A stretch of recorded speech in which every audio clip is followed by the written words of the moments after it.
De mystérieuses ondes radio provenant des profondeurs de l'espace frappent la Terre depuis des décennies, mais les scientifiques qui les ont récemment découvertes n'ont pas d'explication concrète sur l'origine de ces signaux. Depuis 35 ans, ces étranges explosions d'énergie plus ou moins lumineuses se produisent comme une horloge toutes les 20 minutes environ, parfois pendant des intervalles de 5 minutes. C'est ce qu'ont conclu des astronomes de l'Université Curtin du Centre international de recherche en radioastronomie dans une étude publiée la semaine dernière dans la revue Nature. La découverte du signal, que les chercheurs ont baptisé GPMJ 1839-10, a laissé les scientifiques perplexes. Ce signal, qui proviendrait d'une distance d'environ 15 000 années-lumière de la Terre, se produit à des intervalles et pendant une période que l'on croyait impossible.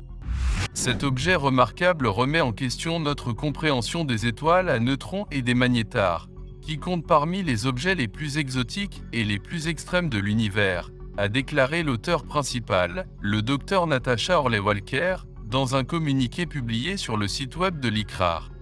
À l'aide de données recueillies en 2018, les astronomes ont d'abord détecté un autre magnétar tournant beaucoup plus lentement que d'habitude et envoyant des signaux similaires toutes les 18 minutes. Mais lorsqu'ils ont analysé les données en 2020, ils ne produisaient plus d'ondes radio, selon M. Hurley-Walker. Ils ont donc cherché à nouveau, sachant qu'il y avait de fortes chances qu'ils trouvent une autre source radio à long terme. L'équipe d'astronomes a utilisé le radiotélescope Murchison-Whitefield Array, situé en Australie occidentale, pour scruter la Voie lactée toutes les 3 nuits pendant plusieurs mois. Ils n'ont pas eu à attendre longtemps pour trouver ce qu'ils cherchaient. En un rien de temps, une nouvelle source a été découverte dans une autre partie du ciel, se répétant cette fois toutes les 22 minutes avec des impulsions de 5 minutes. En étudiant les enregistrements du Very Large Array au Nouveau-Mexique, qui conserve les archives de données les plus anciennes, les chercheurs ont découvert que l'impulsion de la source avait été observée pour la première fois en 1988. Ce qui est encore plus alarmant, c'est que ce signal radio n'a pas été détecté pendant plus de 30 ans et que les scientifiques n'ont pas encore déterminé avec certitude ce qu'il pourrait être. Mais avant de supposer que ET essaie de téléphoner à notre planète, les chercheurs ont d'autres théories sur ce qui pourrait en être la cause. Même Hurley-Walker a noté dans un article qu'elle a écrit sur The Conversation, un média avec des articles écrits par des universitaires et des chercheurs, qu'il peut être tentant d'inclure l'intelligence extraterrestre comme source possible du signal. C'est d'ailleurs ce qui s'est passé lors de la découverte du premier pulsar, que les astrophysiciens ont surnommé LGM1, pour Little Green Man, un petit homme vert, avant que des observations supplémentaires ne les amènent à écarter cette possibilité. Selon les chercheurs, le coupable le plus probable est le pulsar, une étoile à neutrons qui clignote et tourne comme un phare en émettant des faisceaux énergétiques lorsqu'elle se rapproche ou s'éloigne de la Terre. Mais les pulsars ralentissent avec le temps, leurs impulsions devenant de plus en plus faibles avec l'âge, jusqu'à ce qu'ils finissent par cesser de produire des signaux radio. Plus déroutant encore, l'objet détecté par les chercheurs ressemble à un pulsar, mais tourne 1000 fois moins vite.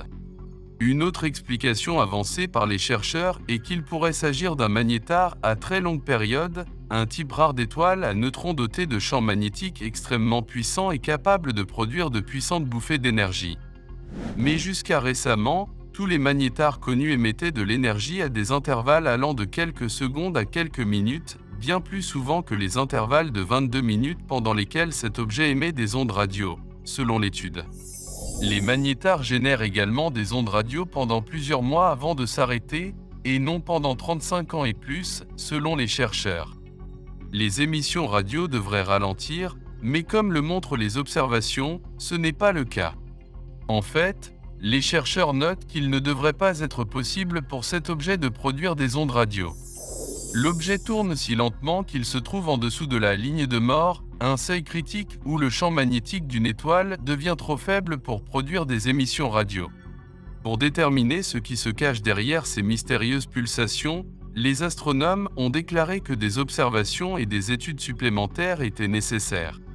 Quel que soit le mécanisme à l'origine de ce phénomène, a déclaré Hurley-Walker, il est extraordinaire.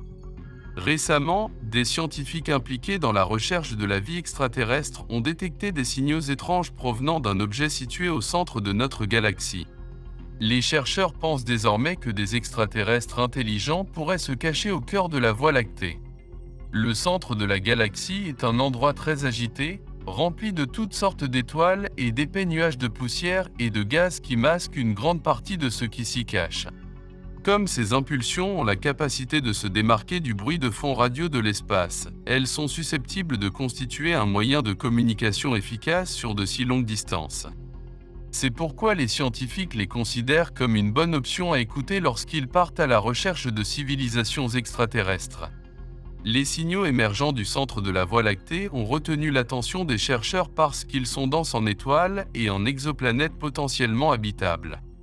En outre, si des extraterrestres intelligents sont présents au centre de la Voie lactée et souhaitent entrer en contact avec d'autres galaxies, ils pourraient envoyer des signaux à travers un large éventail de planètes, puisqu'ils se trouvent au centre de la galaxie. Mais il peut être difficile de rater ces signaux car le noyau galactique est un endroit très chaotique. C'est pourquoi les scientifiques ont conçu le projet Breakthrough Glysten Investigation for Periodic Spectral Signal BLIPS, qui est une initiative du projet Breakthrough Glysten. Ce projet est conçu pour rechercher et amplifier des émissions radio pulsées étranges provenant du centre galactique, qui pourraient être des messages d'intelligence extraterrestre. Ce n'est pas la première fois que les scientifiques rencontrent ce type de signaux étranges. Les statistiques de notre exploration étant si minuscules, nous ne pouvons absolument pas affirmer avec certitude que nous sommes seuls. Et nombreux sont ceux qui croient sincèrement que nous ne sommes pas seuls. Certains des plus grands physiciens des XXe et XXIe siècles, comme Carl Sagan et Stephen Hawking, ont gardé l'espoir d'un contact avec d'autres civilisations. Avi Loeb, astrophysicien à Harvard, est prêt à soutenir et à offrir ses services dans la chasse aux civilisations extraterrestres.